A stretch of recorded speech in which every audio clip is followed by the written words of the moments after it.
Christian Clavier, Margot, la fille unique qu'Will a eue avec Marianne Chazelle sauve des vies au fin fond du Tibet où elle habite.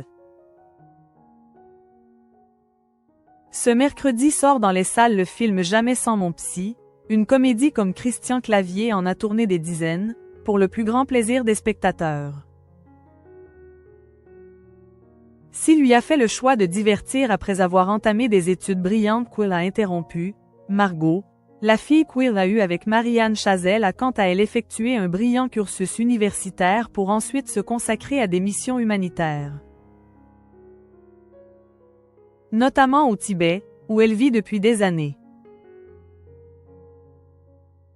Christian Clavier était parti pour faire une brillante scolarité, mais tout ne s'est pas passé comme prévu. Le comédien, âgé aujourd'hui de 72 ans, effectue ses études secondaires dans le prestigieux lycée Pasteur de Neuilly, où il rencontre Michel Blanc, à qui il a fait ses adieux récemment, mais aussi Thierry Lhermitte. À ce moment-là, il est déjà proche de Gérard Jugnot, dont il a fait la connaissance au collège.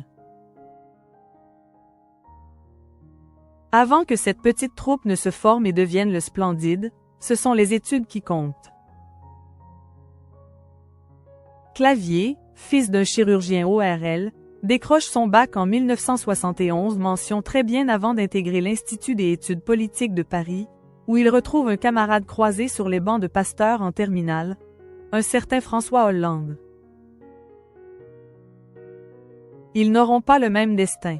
Si le premier, qui n'a pourtant eu qu'une mention assez bien au bac, va enchaîner Sciences Po, l'ENA et finir président de la République, le second va très vite stopper ses études, rattrapé par le virus de la comédie, art dans lequel il excelle.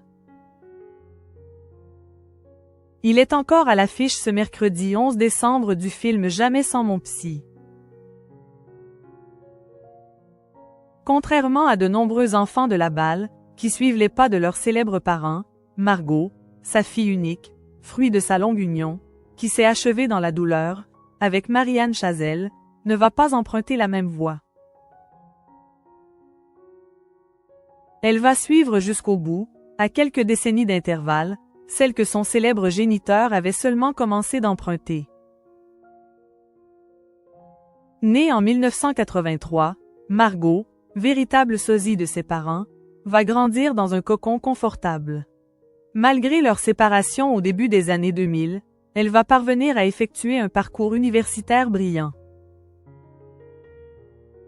On en trouvait le résumé sur le site d'une collecte de fonds qu'organisait Global Potential, l'ONG dans laquelle elle travaillait il y a quelques années, dont la vocation était de permettre à des jeunes des quartiers d'effectuer des voyages humanitaires pour les aider à trouver leur voie.